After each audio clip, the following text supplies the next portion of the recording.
ये हमारा टॉपिक है मौलिक अधिकारों से संबंधित उच्चतम न्यायालय के निर्णय। अब देखिए, जो पहला जो हमारा वाद है वो है शंकरी प्रसाद बनाम भारत संघ। नंबर 1, शंकरी प्रसाद बनाम भारत संघ। अब ये शंकरी प्रसाद बनाम भारत संघ 1951 यानी 1951 का वाद है। इस वाद में संविधान के प्रथम संशोधन को चुनौती दी गई है। इस संशोधन द्वारा अनुच्छेद 31 में स्थापित या प्रत्याभूत संपत्ति के अधिकार को सीमित किया गया है। इस वाद में उच्चतम न्यायालय ने निर्णय दिया कि संविधान के किसी भी भाग में संशोधन किया जा सकता है जिसमें अनुच्छेद 368 एवं मूल अधिकारों को शामिल किया गया है।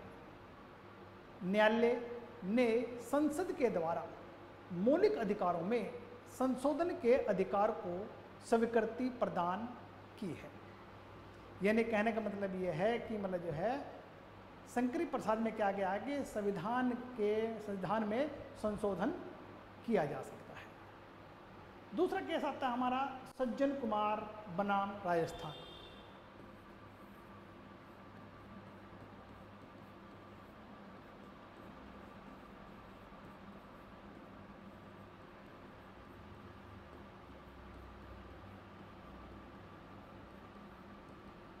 अब सज्जन कुमार बनाम भारत संघ में इस वाद में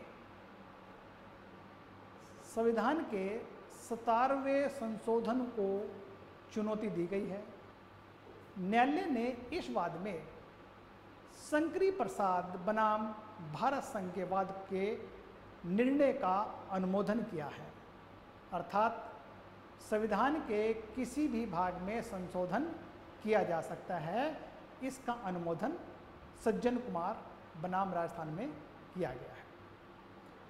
तीसरा आता है हमारा जो है गोलकनाथ बनाम पंजाब।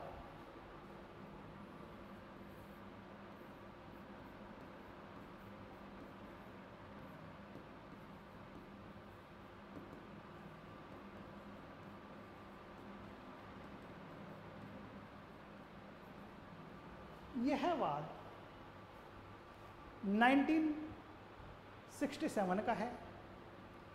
इस वाद में सर्वोच्च न्यायालय ने मौलिक अधिकारों को सर्वोच्चता प्रदान करते हुए निर्णय दिया कि संसद अनुच्छेद 368 व मूल अधिकारों में कोई परिवर्तन नहीं कर सकती है।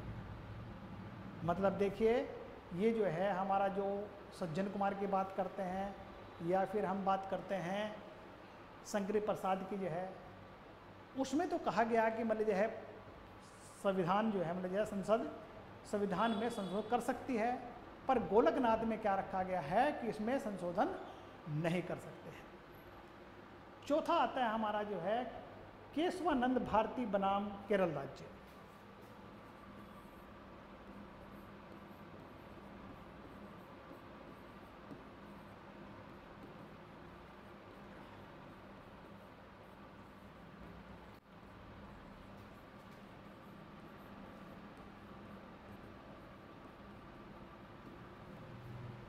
अब केशवानंद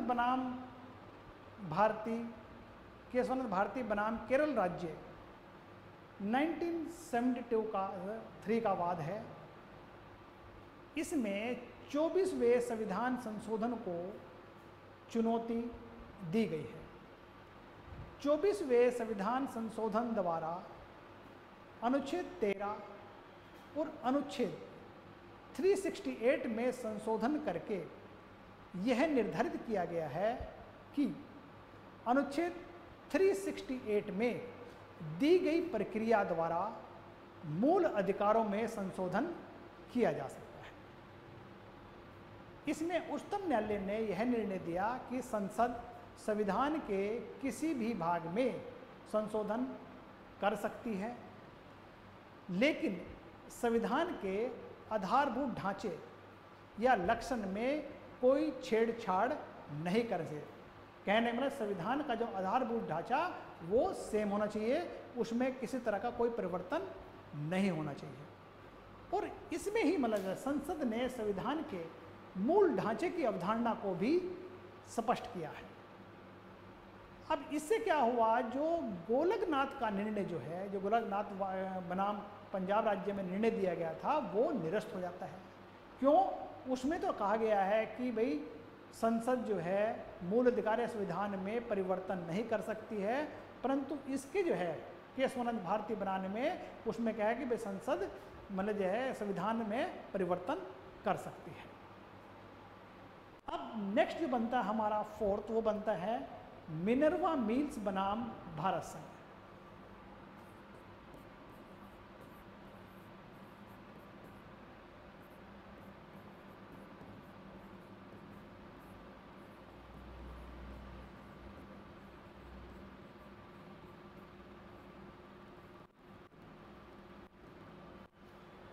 अब इसमें क्या है, मिनर्वा मिल्स बनाम भारत संघ में जो है, अब देखिए आप जो है इसमें यह 1980 का वाद है। इसमें 42वें संविधान संशोधन को चुनौती दी गई है। 42वें संविधान संशोधन अनुच्छेद 368 में खंड 4, खंड 5 जोड़े गए हैं और व्यवस्था दी गई है कि इस प्रकार से किए गए संशोधन को किसी न्यायालय में प्रसंगत नहीं किया जा सकता है। मतलब यह है कि अगर मान लिया कोई संशोधन करती है, संसद कोई संशोधन करती है संविधान में, उसे हम किसी न्यायालय में चैलेंज नहीं कर सकते हैं या उससे प्रसंगत नहीं कर सकते हैं। इसी बात में उच्चतम न्यायालय ने निर्धारित किया कि संसद संविधान के आधारभूत ढांचे एवं लक्षण की रक्षा करने के लिए अधिकार न्यायालय को है और न्यायालय इस आधार पर किसी भी संशोधन को पुनर्वलोकन कर सकता है।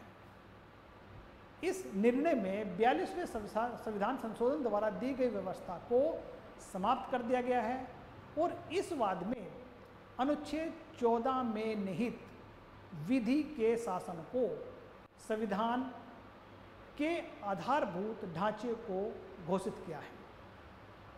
अब इसमें एक वर्ड आया न्यायिक पुनर्वलोकन।